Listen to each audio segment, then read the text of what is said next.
Hey, Shalom, Shalom. Shalom. We're the brothers from Great Millstone, Cleveland. The brother Yash, Brother Kwame Allah. the water. Y'all Bashim El Shah for allowing us to come together and do the work. Before we begin, I want to give all praise and glory to Yahweh, Ba'ashem, Yahweh Shai, Ba'ashem, Rakakwadash. I want to give double honors to our teachers, the head apostles and elders of Great Millstone, who will want to teach sound doctrine. And Shalom to the hopeful elect. We're going to hop right into it. You know, we see in the clip in the thumbnail that Megan Good is being squeezed super affectionately and inappropriately by somebody that is not her man. So we're going to correlate the things that we see to the scriptures, and Lord willing, this will be edifying. We're going to play it.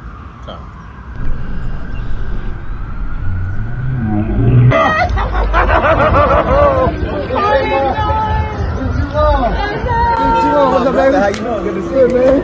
Everything good? How you doing, Mike? Nice to meet you. Nice to meet you. Y'all want to do this? Yeah, real quick. This is fire. Love this. Love this. Dion will love this. Absolutely. I'm on. This is completely out of order. Society is pushing out this simp-ass vibration. You know, dude just hugged your bitch right in front of you and then dapped up somebody that was on the side of you. She squealed when you picked them up. You know, we're not here to antagonize or, you know, make light of this situation, because this is not a joke. But this is Sirach chapter 25, and verse 25, straight to the point. It says, "Give the water no passage, neither a wicked woman liberty to gad abroad." So this is what happens when marriages aren't arranged. This is what happened when feminism and all this Western ideology comes to the forefront. You know, this in addition to the curses of our homes is broken now, because women are whores and they got a system to back them up. Right. This whole society push nothing but whoredom. You know, you got so-called leaders of our people, well, people looking at people idolizing them as being leaders. Like, you got people like Megan Thee Stallion and Sexy Red, who on all day long on platforms, and also Ice Spice, that bitch. You got they all day long, ain't nothing but twerking. People them being all up on other men, different men in different videos. All right, and the minds of the woman today, all right, that's what they think. They think that they could have multiple dudes. You know, I forgot what's the name for it. Polyandria. Polyamorous. Yeah, that's Poly means multiple. You know, amorous coming from the French amour, meaning love. So having multiple partners. Right. No, you're right. That's what today's women think. You know, they think they can have more than one husband, man. They call him a side dude, a friend, best friend, and so forth. Like, who knows what correlation her and the other dude didn't have before, or even still. You know. I had a precept real quick. This is Sirach 26 and 9, and we read to 12. It says, "The whoredom of a woman may be known in her haughty looks and eyelids." And the first thing I think of is Isaiah the 3rd chapter. You know, Esau got it in the mind of our women to you know, use all this makeup and entice a man, but when they take that makeup off, they look like a completely different creature. You know, it says, "The whoredom of a woman may be known in her haughty looks and eyelids." You know, she's gonna do things to entice you. You know, she's gonna you know, show her cleavage. She's gonna put on that blush. You know, when you look into blush, you know, that is what's the word I'm looking for? That mimics. No, that mimics how you look when you're actually like aroused. That's why they got the blush like that. I gotta do some more research on it, but point being, you know, the looks in them eyelids, that's a real thing, because the tinkling ornaments, all the things in Isaiah the 3rd chapter, those are things that are going to be taken away. There's going to be a girdle and stink. Expose you bitches for what you really are. Bald-headed, whores, and you're out of order. And this is according to scriptures, according to Bible prophecy. These not ad hominem attacks. You know, when it comes to alopecia, that's prominent in the Negro, Latino, Native American community for the women. Mostly Judah, the southern kingdom. But verse 10, it says, "If thy daughter be shameless, keep her in straightly." Right, and we know that from the law, like how you supposed to treat a whore. It says, lest she abuse herself over much liberty. That's why you don't give her liberty to gad abroad. Women are supposed to be, at the home.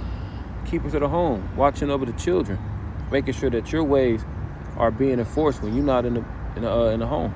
Because you're doing what? You are teaching the work. Right, and then you got men letting the women come out dressed half naked, or being even more enticing, to the eyes. And then you got men that's coming up straight to them, and who knows? The scriptures talk about sitting not at all with another man's, wife. All right, and that happens. All right, you got women being assistants in these businesses. All right, and a lot of jobs, affairs, come about. But that's in today's world. I got one. This is Sirach 9:6. It says, "Give not thy soul unto harlots." All right, and that's what, like I said, to today's society, that's what is promoted the most. People don't look for modesty in women. It's nothing but, the straight look of a whore. Them cumbrellas, titties all out, ass hanging out. You ain't supposed to give your mind into that. The scriptures say that you ain't supposed to desire a woman For her beauty. for her beauty, man. Right. But it says that thou fall not by those things that are precious in her. All right, the scriptures say wine and women have made men of understanding to fall away. All right, a woman is a thing, that can cause you to fall or stumble. Mm-hmm. And the scriptures say if you get a woman, you get a possession. Mm-hmm. So, this whole idea of sharing women or having past partners, that is off. Once you get a woman, she is supposed to be yours until she dies, until you die, or until you write her a bill of divorce. And we're not going to have none of that in the kingdom. And that's why when we read these laws, statutes, and commandments, it piss off the feminists. When we read these precepts, it makes these women lose their damn mind. Because they are almost in the same state as Esau, knowing that they have a short time to be whores and to, have the police at their fingertips, because women who in the know, like whether you related to one of the prophets, you've seen the videos and don't take heed, Jacob's trouble is coming. And it's a lot more women than men. So what does that mean? It's a lot of women about to be destroyed, about to feel the wrath of Yahweh Shem Yahushua. For this kind of stuff right here, that stuff is not pleasing to the Lord. That's part of the curse, having the evil eye, committing spiritual adultery. But it was a little bit more in the Sirach 26. It says at verse 11, it says, watch over an impudent eye. And what does impudent mean? This is the etymology. It says without shame, shameless. So watch over an impudent eye or a shameless eye, and marvel not to see trespass against thee. So don't be surprised, because what the scriptures say, we talked about it off camera, Amos. The prophecy says, thy wife shall be a harlot in the city. Verse 12, she will open her mouth as a thirsty traveler when he hath found a fountain, and drink of every water near her. Right. Going back to the point of these women nowadays are whores. If you had sex with more than one man, according to the scriptures, not opinions, not modern way of thinking, you are a whore. It says she will open her mouth as a thirsty traveler when she had found a fountain. And she's not going to literally open just her mouth. She's going to open her legs and drink of every water near her. That represents having different sexual partners. By every hedge will she sit down and open her quiver against every arrow. So what do you do with a quiver and an arrow? The arrow will represent like a phallic shape. It will represent a man's rod. And a quiver is what you put the arrows in. And don't you see that with hoes going to college, being ran through in the jets, and like shit, clout chasing your way to the top, OnlyFans, just taking rod after rod after rod after rod, and demanding respect like you some chaste virgin. You got it out. Right. Quivers can hold more than one arrow too, man. Just like the brother was saying, these women will bang their way to the top, man. They already talk about how they go overseas to Dubai and get pissed on. Right, all types of foul ass shit be happening to them just for some bread. Then come home, you defiled as fuck.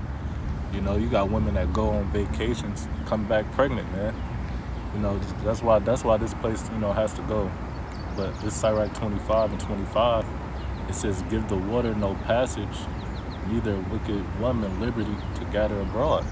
All right, you ain't supposed to give her the passage, she ain't supposed to be going out places, all here and there. Like I said, you got women going on girls' retreats and all that, or any type of authority. You ain't supposed to give her none of that. It says, neither a wicked woman liberty to gad abroad. Like I said, go anywhere in society without you, And even then, as you've seen, she's out, with her husband, and she got picked up, and she squealed like a goddamn pig, man. Shit, wicked.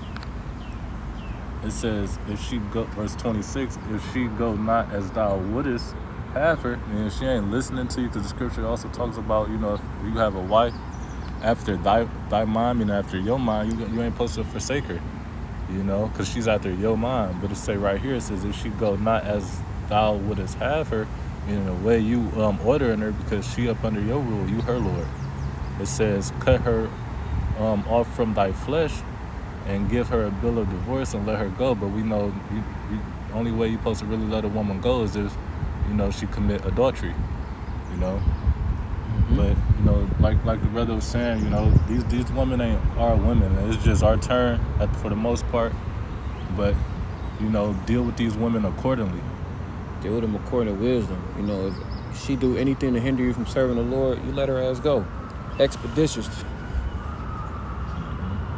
What else do I have on that? We'll go to Deuteronomy 28 and 54.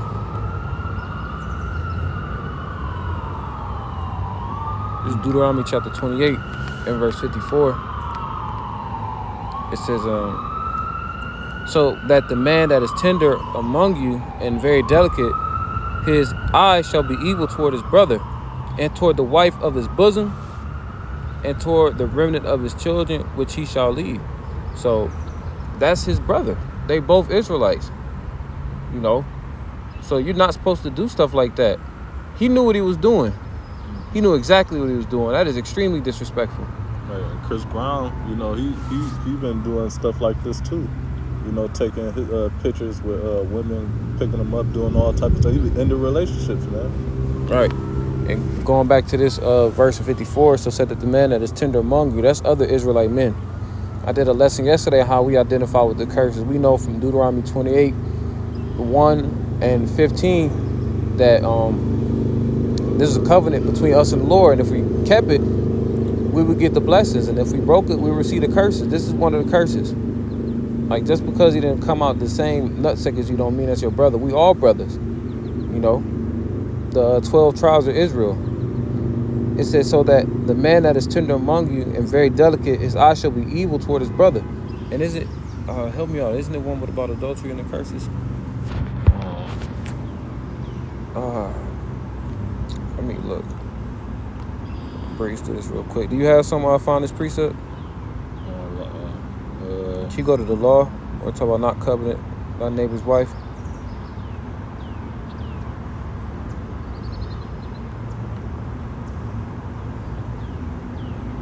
Yeah, Deuteronomy 20 and 30. It says, thou shalt betroth a wife, and another man shall lie with her. Thou shalt build a house, and thou shalt not dwell therein. Thou shalt plant a vineyard, and shalt not gather the grapes thereof. You think about that during slavery, when you had a wife and master was sleeping with her. And see, we think about that now. Betroth needs to be promised to somebody. But adultery is so rampant, they promote it in the music. You're not cool unless you having sex with somebody's wife. And that's completely contrary to what the scriptures say. Thou shalt build a house and shall not dwell therein. We're building up the society. Again, going to the different examples where we were in slavery. We built this country. The blood, sweat, and tears of the so-called Native and Seminole Indians and the so-called Negroes, the Southern Kingdom, Judah, and Benjamin and Levi. We all had our part in building up America, being the tail and the other nations being the head. You got it.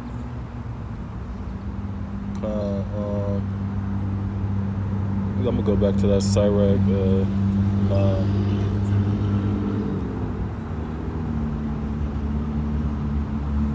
Sirach 9, and I'm going to go to 8. It says, turn away thine eye from a beautiful woman. All right, just like we already was talking about, you ain't supposed to lust after a woman for her beauty. All right, it says, and look not upon another's beauty. All right, that's another man's woman. You know, you ain't supposed to be sitting up here staring, and let alone this man, like I said, this man that picked her up.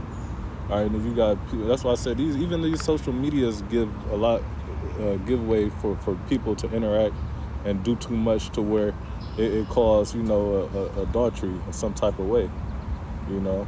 But it says, for many have been deceived by the beauty of a woman, and like we said, a lot of people slip, you know, going after a woman. Like the scriptures say, men have went out of their wits. You know, they'll go basically sea to sea. I forgot. They'll go rob, you know, just for a woman, man. It says, for herewith love is kindled as fire, man. Oh, matter of fact, here it go right here. It's verse 9. It says, sit not at all with another man's wife, nor sit down with her in thy arms. You ain't supposed to go on, like I said, like, a lot of stuff happening in these jobs. Man, you got people going on lunch breaks or shit, like, or going out after work and getting a drink. All right, because what is that going to lead to? Ultimately, what? Lust, desire. All right, and then you're going to end up going to this woman's house, or however it's going to happen, and you're going to sneak around, and then bullshit going to happen. You know, you'd end up defiling another man's woman. It says, or sit not with her in her arms, and spend not thy money with her at thy wine. Like I said, you got people going buying bitches bags, you know, just to get the pussy. And then at the same time, these bitches already be having men. Yeah, that's right. It says, least thine heart incline unto her. All right, your mind start going towards her. You start liking her too much. You knowing this your brother's woman, man. It says, and so through thy desire thou fall into destruction. Why? Because at the end of the day, like Scripture say, wages of sin is death. All right, and we hope to have the sure mercies of David, but even, you know, David had went off that sin he was supposed to receive. I mean, that judgment was supposed to, you know, be death, but the Lord had mercy on him. All right, but that's the whole thing. You know, you ain't supposed to have your woman out here or around other men, or even giving her liberty to be in this world. Cause like I said, it's platforms out here. You got fucking Facebook, Twitter, IG, and so forth, man. That's right. I had a precept. Was you done? Go ahead, man. This is Matthew chapter 5 and verse I started at 27. It says, ye have heard that it was said by them of old time, thou shalt not commit adultery. So these are the customs of our forefathers. You know, when the law was oral given to us in the Garden of Eden, up to the point where the laws were etched in stone, given to us by the Lord to Moses, and then he gave it to the rest of the congregation. It said, and adultery is, you know, having sex with a woman that is betrothed to another man, or if you're a woman, you know, having sex knowing that you're married. In verse 28, it says, but I say unto you that whosoever looketh on a woman to lust after her hath committed adultery with her already in his heart. And see, this is why Yahushua came on the scene. He is the personification of the Bible. He is the whole role, and he is wisdom as well as sanctification, like it says in 1 Corinthians. But point being, the law is spiritual because it's all about intent. Like, you're not, like to the brother's example, you're not going over there to play checkers and shake her hand. Like, even if the night don't go smooth, you're at least hoping you grab a titty or do something. So you can play games with yourself, but you can't fool the Most High. You cannot fool the angels who making that report, the angels that work on your mind. So if you lusting after, you know, and you know she's in a relationship according to the scriptures, that's adultery, you know. Because we got to take it to the law being spiritual, because even a wicked thought is sin, you know what I mean? And if you lusting on somebody who's married, you definitely got no good intent. What you got? Like Scripture say, he that he what it say? He that love to do good and do it not, to whom it is a sin. Right, man. You know what it is. Like the angels know your thoughts, man. The Lord know your thoughts. Everybody, the Lord know your true intentions. You know, you ain't gonna be able to play the Lord because you know exactly what you was doing. You know. I got that precept we quoted. James 4:17 says, "Therefore to him that knoweth to do good and doeth it not, to him it is sin." Right.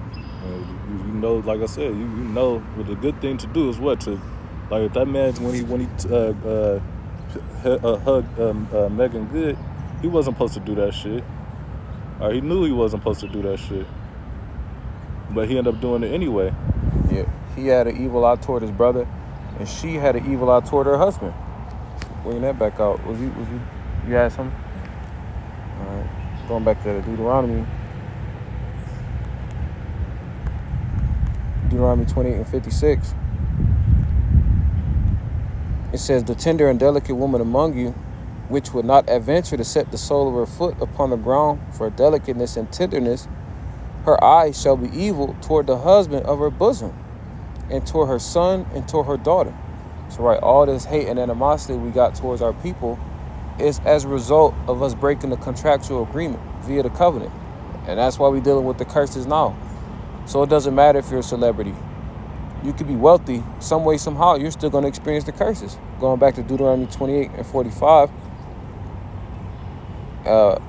45-46, "Moreover, all these curses shall come upon thee, and shall pursue thee and overtake thee, till thou be destroyed, because thou hearkenest not unto the voice of Yahweh thy power, to keep his commandments and his statutes which he commanded thee." And that's plain. It says, "And they shall be upon thee for a sign and for wonder, and upon thy seed forever." So, if you're trying to see who the Israelites are, you look at the people who are on the bottom. You know, you look at the people who are experiencing the curses that we read about, having an evil eye towards your brother. That's Jake for sure. You rarely hear about white on white crime. You know, we are the proverbs and the bywords. You barely hear somebody talking about Esau like they talk about Jake, calling us lazy niggas, dogs and spicks, engines, savages. This is all a result of the curses. Go ahead. I got the word shameless. You know, just jumping back on that hoe, man.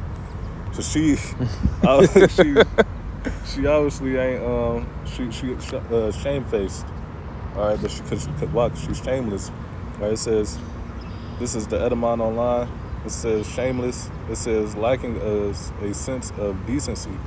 All right, like I said, here in this society, they take away the sense of decency. All right, back 65, 50 years ago, women wasn't dressed how they was dressed today, man.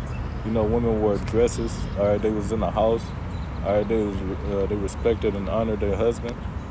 All right, now you hear the songs, they don't give a fuck about no nigga, this and that. You know, they lack a sense of decency. It says impudent. Impudent, like stupid or something like that, right? Impudent is I'm gonna look it up again. It's without shame. Okay, without shame. It says bold and immodest. All right, bold, like the scriptures say, these women became haughty. You know, as the scriptures talk about, and that's why the Lord, you know, did what he did to mainly the southern kingdom woman. Why? Because a lot of everybody follow after her, you know. So he took away her beauty, man, her hair. You know, that's a beauty to a woman. That's the spirit I had. That I'm gonna grab that for you. It's in the book of Corinthians. This is 1 Corinthians 11:14. It says, "Doth even nature self teach you that if a man have long hair, it is a shame unto him?" So this is a cut. Is a Apostle Paul addressing the church of Corinth. You're not supposed to have long hair if you're a man. But if a woman have long hair, it is a glory to her. For her hair is given her for a covering. And that's why the Lord smite the scabs of these southern kingdom women the most. Because they the head tribe. Judah's the head tribe. You know. And who you see the most wearing wigs, you know, without a choice, like bald, is the so-called black woman. It says, but we're talking about the glory of the man is the woman. It should be in that same one. We'll say,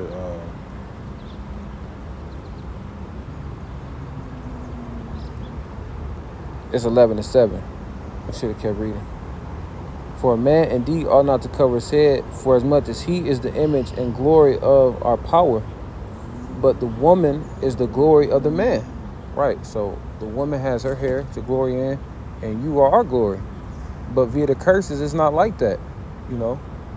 You make a mockery of us, you despise us. That's embarrassing. Imagine how embarrassing that is being a celebrity.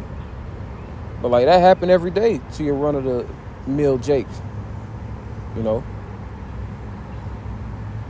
That's how you know these curses follow us and pursue us. It doesn't matter if you're affluent, you're rich, whatever. If you come from the seed line of Abraham, Isaac, and Jacob, you're going to have to deal with these curses. You got anything else up? Lord willing, this was edifying. Want to give all praise, honor, glory to Yahweh, Ba'ashem, Yahushai, Ba'ashem, Rakakwadash. The bonus to our teachers, the head apostles and elders of Great Millstone. Shalom to the hopeful elect. Kwame Yasharala. Shalom.